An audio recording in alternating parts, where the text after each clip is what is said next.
Caitlin Clark has more 30.10 assist games in her short WNBA career than does the entire rest of the league combined over the past 30 years. How about that? Let me say it again.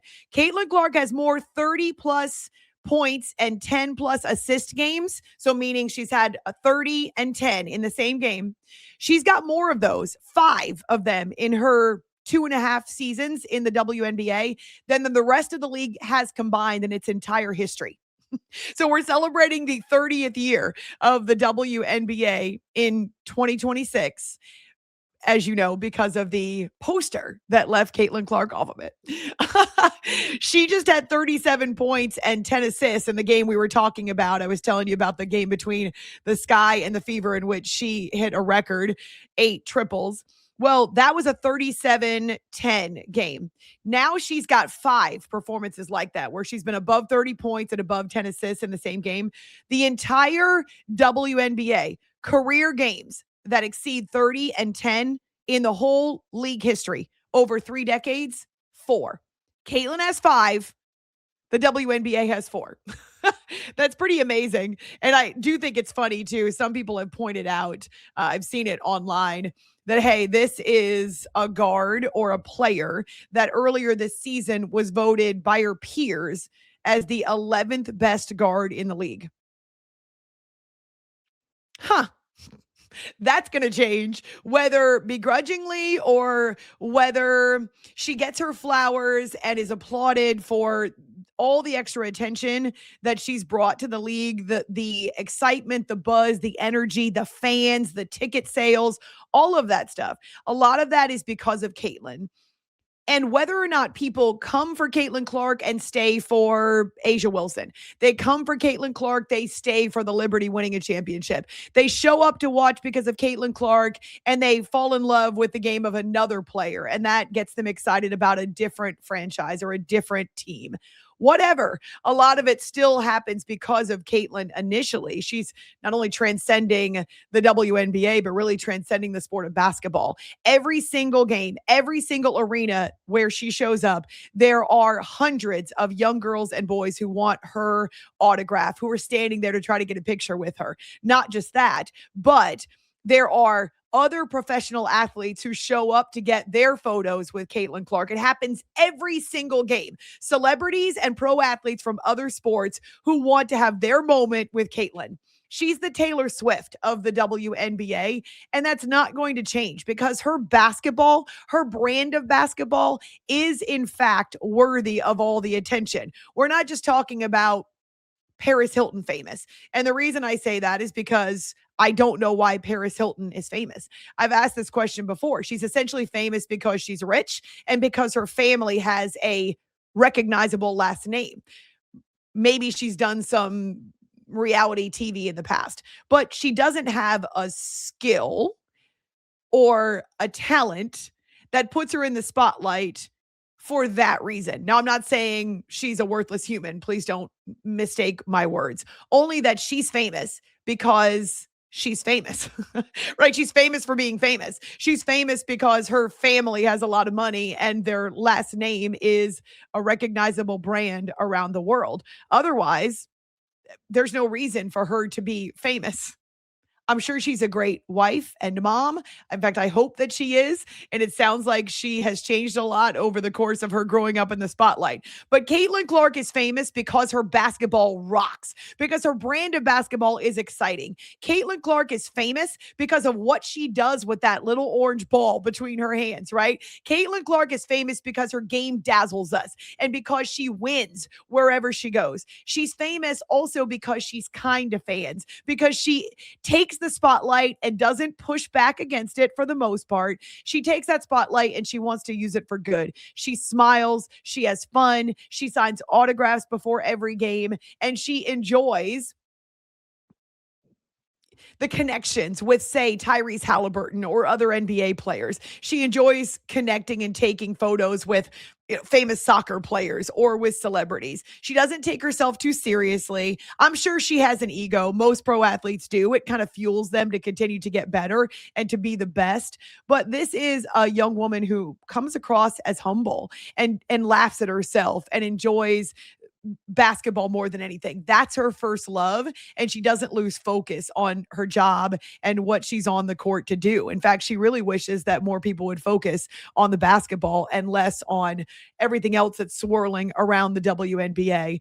And it's funny because I often compare her arc to Steph Curry for a couple of reasons. Number one, she went to a school in Iowa that wasn't getting as much attention for its women's basketball until she and her teammates, her junior and senior years, till they came along and they dazzled us all. Okay. And she was the driving force, but you don't win with one player. Yes, she set a new NCAA scoring record. Yes, she was making logo threes. And yes, she's part of the reason why viewers were crushing old records and just blowing TV numbers out of the water.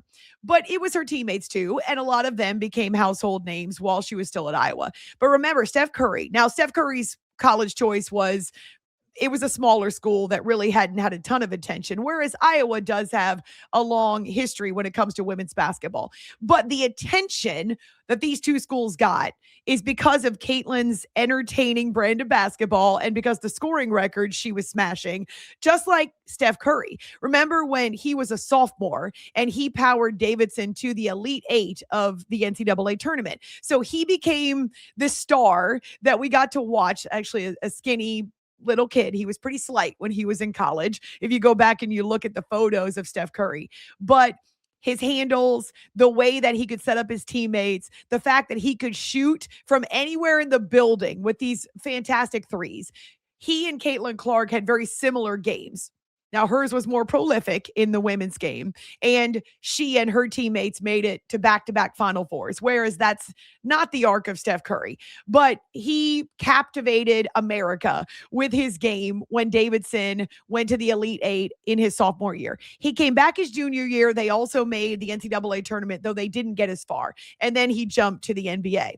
Similar to Caitlin, when the two of them were first in their respective pro leagues, they were a little bit too thin. They took a pounding from opposing defenses. They got a lot of attention. They got hard fouls. They each suffered with some early injuries. But people showed up to watch Caitlin and Steph in droves because of the dynamic game, the entertainment, the captivating way that they play. It's a lot of fun to watch, right? Both Caitlin Clark and Steph Curry have games with multiple skills. I think we're probably attracted mostly by the deep threes a lot of the times, especially when they come in dramatic moments. But both Steph and Caitlin have had a ton of attention on them from the very beginning of their pro careers, and they have exceeded the hype. Caitlin is doing that the way that Steph Curry is now. He had to get stronger. He had to get bigger. He had to figure out how to outsmart the defenses as they would come to him. He also had to learn how to set up his teammates. And it was Golden State and their brand of basketball under Steve Kerr that really reminded me why I fell in love with basketball in the first place. And I think that's the case with Caitlin Clark in the WNBA. People are showing up because their brand of basketball, the way that she drives the fever, and now Kelsey Mitchell, Sophie Cunningham, Michaela Timpson. There's so many of her teammates that are part of this process now. She may be the driving force. She may be the quarterback on the court, but it's not just her. So people show up to watch Caitlin Clark and they really get excited about the Fever brand of basketball, which right now is high octane. They routinely go over triple digits when it comes to their games. You know, we've seen them 110, 119. It's a lot of fun to watch. We really do enjoy the scoring and the dazzling behind the back passes or the deep logo threes. Well, going back to when Steph Curry was earlier in his career with Klay Thompson, the Splash Brothers in the NBA, they got a lot of attention because their brand of basketball was up tempo, the touch passes, getting all five players involved on the court, just the way that they would play defense and then fast break the other direction. And because of the deep threes of Steph Curry, those fun highlight reel moments where he would drive to the hoop, where he'd befuddle the defense and he'd get to the glass and be able to lay the ball up and in. It's just a lot of fun to watch Steph. And it was so much fun to watch those Golden State Warriors that won the 4 championship rings. Also to see he and Klay Thompson kind of one up each other. I mean, they were so supportive, but hey, it was a game of horse at times on the court where one would be hot, then the other would be hot. And my mom and I really loved watching not just Klay and Steph together, but the Splash Brothers, their dazzling brand of basketball, and how much fun they had on the court. And I was really sad when the Warriors and Klay Thompson parted ways. I understand why. He felt like he had more in the tank. He felt like he could go somewhere else and earn more money based on his history. He felt like the Warriors in their last contract offered him were really overlooking or maybe forgetting what he'd meant to that franchise.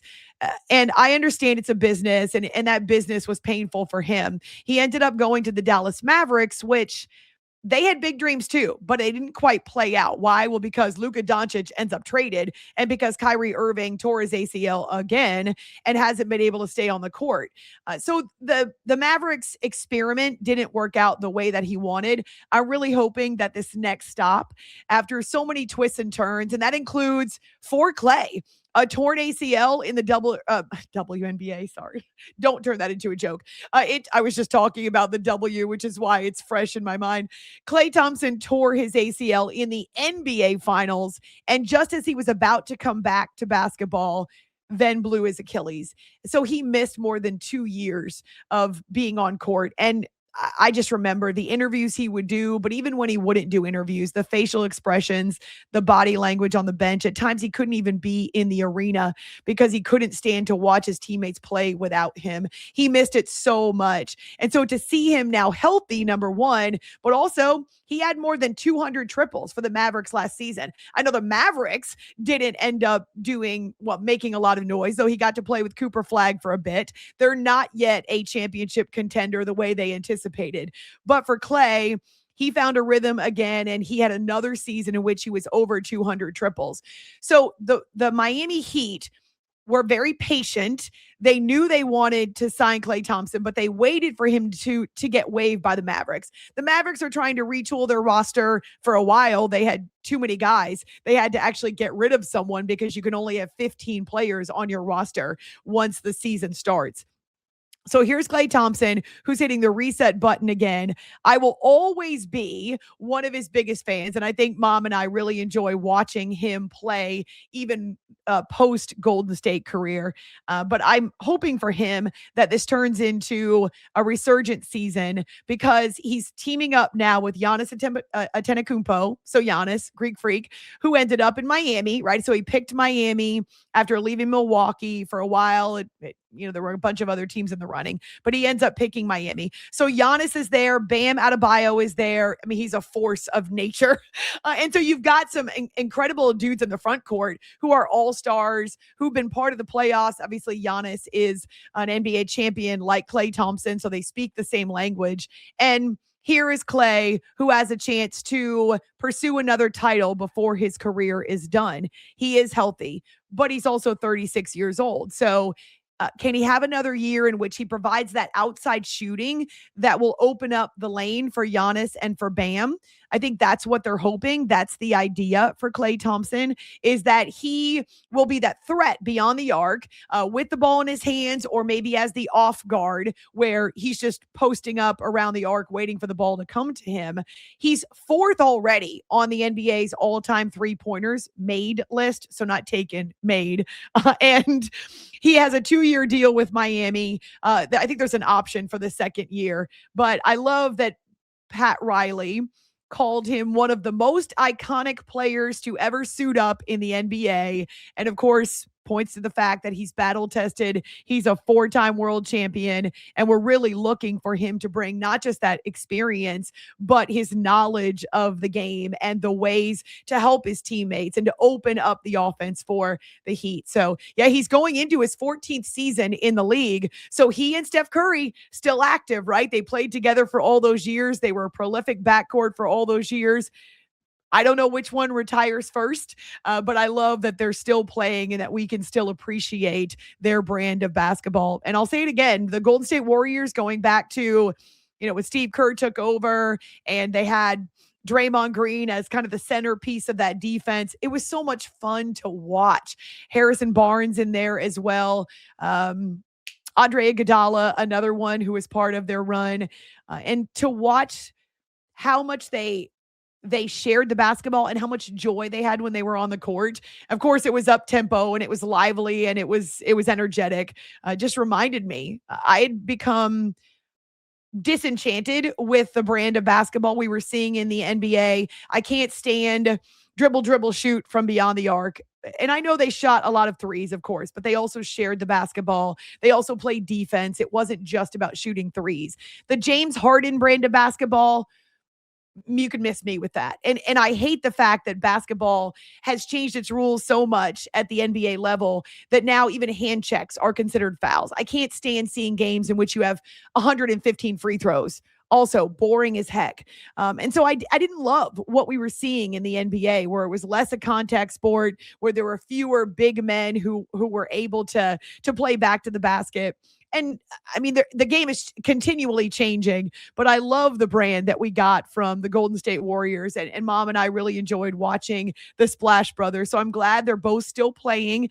And I'm really hoping that for Klay Thompson, this is a new lease on his career. Maybe he finishes his career with Miami, but has a chance to pursue another title and to be part of that postseason atmosphere. Just one more stat, and we'll call this a nerd alert for Klay Thompson, because his bread and butter is the 3-point shot.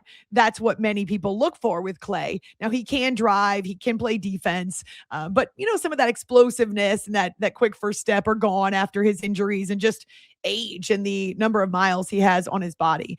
But last season was the 11th time he's made more than 200 triples in a season. Okay, so he's got a long and storied history, 11 different years in which he's been able to make 200 3-pointers, 200 or more 3-pointers.